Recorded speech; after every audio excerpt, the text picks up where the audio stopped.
Private loan EMI கட்டுபவர்களா நீங்கள்? கட்டாயம் நீங்கள் இதை தெரிந்து கொள்ள வேண்டும்.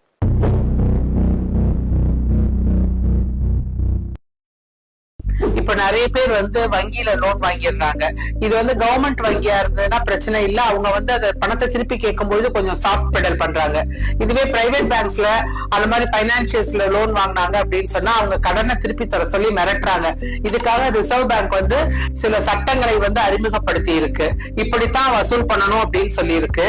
யார் யார் கடன் வசூலிக்க வருவாங்க, அந்த ரெக்கவரி ஏஜென்ட்ஸ் யார் யார் வருவாங்கங்கறத கஸ்டமர் கிட்ட சொல்லணும். ரெக்கவரி ஏஜென்ட்ஸோட போட்டோஸ், போன் நம்பர்ஸ் எல்லாத்தையுமே பேங்க்ல அஃபிக்ஸ் பண்ணிருக்கணும். அதே மாதிரி கடன் வசூலிக்க வர்றவங்க யார் கடன் வாங்குறாங்களோ அவங்க கிட்ட மட்டும்தான் கேட்கணும். வீட்டுல இருக்க மத்தவங்களை மிரட்டவோ துன்புறுத்தவோ கூடாது.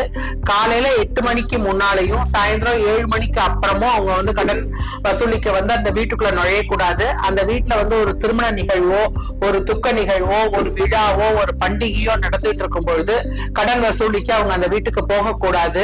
வாடிக்கையாளர் கொடுத்த புகார் நிலுவையில இருந்ததுன்னா அது முடிகிற வரைக்கும் கடன் வசூலிக்க கூடாது. வாடிக்கையாளர் விரும்புற இடத்துலதான் அவங்களை சந்திக்கணும். மழை, வெள்ளம், சுனாமி போன்ற பேரிடர் காலங்கள்ல கடனை கட்ட சொல்லி அவங்களை கம்பல் பண்ணக்கூடாது. வாடிக்கையாளரோட பிரைவசிக்கு இம்பார்ட்டன்ஸ் கொடுக்கணும். அவங்க வாடிக்கையாளர் கொடுத்த பணத்துக்கு உடனே ரெசிப்ட் கொடுக்கணும். இந்த மாதிரி சில முக்கியமான சட்டங்களை எல்லாம் ஆர்பிஐ அனௌன்ஸ் பண்ணிருக்கு. இது எதற்காக அப்படின்னு சொன்னா, அதாவது லோன் வாங்கிட்டு கொடுக்க முடியலங்கும் போது மிரட்டுறாங்க இல்லையா, அவங்க கிட்ட இருந்து பாதுகாத்துக் கொள்வதற்காக தான். Dear law students and padding advocates, நான் ரேணுகா திருவேங்கடம், வழக்கறிஞர். உங்களுக்கு இதுல ஏதாவது சந்தேகம் இருந்ததுன்னா நீங்கள் என்னை என் தொலைபேசியில் தாராளமாக தொடர்பு கொண்டு கேளுங்கள். உங்கள் சந்தேகங்களுக்கு நான் பதில் சொல்கிறேன்.